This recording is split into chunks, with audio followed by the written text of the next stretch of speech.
2015 sera une fois encore une année électorale, puisqu'au mois de mars se tiendront les élections départementales qui remplaceront les élections cantonales. Pour ce premier journal de l'année, nous avons rencontré M. Morel, préfet des Landes, qui nous a accordé une interview pour nous présenter les modalités de ces départementales. On va retourner dans les urnes au mois de mars pour l'élection des conseils généraux qui ont, avec la réforme de 2013, complètement changé. Est-ce que vous pouvez nous en dire un petit peu plus? Oui, alors ce qui a changé, c'est plusieurs choses. La première, on parle maintenant de conseils départementaux. Et les élus seront des conseillers départementaux. La seconde, c'est que c'est une élection qui renouvelle l'ensemble des conseils départementaux, alors qu'avant c'était par moitié, tous les 3 ans.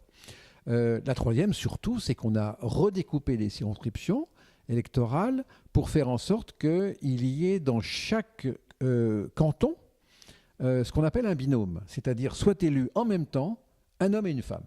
Le projet du gouvernement, et qui va se traduire dans les urnes au mois de mars, fin mars, c'était qu'on ait au niveau national autant de conseillers départementaux hommes et femmes.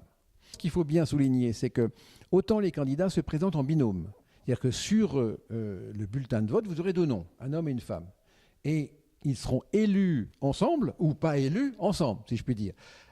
Autant une fois qu'ils sont élus, leur mandat est indépendant. C'est-à-dire qu'après, chacun exerce son mandat de façon totalement indépendante et n'est pas du tout dépendant de l'autre et obligé de ceci ou de cela. Chacun développe son mandat et exerce son mandat comme il l'entend. Et il n'y aura qu'un seul président ou qu'une seule présidente du Conseil général.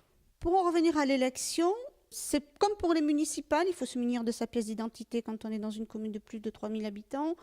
On est exonéré si on est dans une commune de moins de 1000 ou 1500.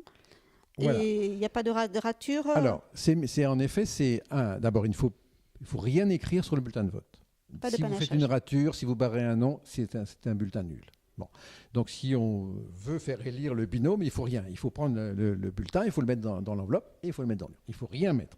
Toute rature est une cause de nullité. Deuxièmement, il faut bien sûr pouvoir attester je dirais, de sa qualité. Alors d'abord, si on a sa carte électorale, c'est très bien, mais elle n'est pas indispensable.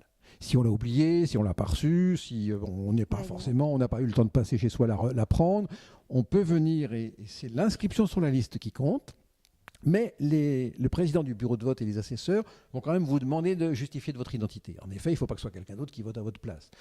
Au niveau du département des Landes, pour revenir dans notre département, quel est maintenant le nombre de cantons? Quel était le nombre de cantons avant? Ils ont diminué. Maintenant, quel en est le nombre? Alors, antérieurement, aujourd'hui, il y a 30 cantons. Il y a donc 30 conseillers généraux et conseillères générales. Bon. Précisément, le gouvernement, en établissant les binômes, a conduit à diviser par 2 le nombre de cantons. Donc il y a aujourd'hui 15 cantons qui auront chacun 2 élus, un homme et une femme. Il y aura donc 30 conseillers généraux, 15 et 15 à l'arrivée, mais à partir d'un nombre de cantons qui est réduit de moitié, puisqu'il n'y a plus que 15 cantons. On rappelle le calendrier, donc le 22 mars. Et le 29 mars, premier tour, le 29 mars, second tour. Monsieur le préfet, merci. Je vous en prie et merci à vous.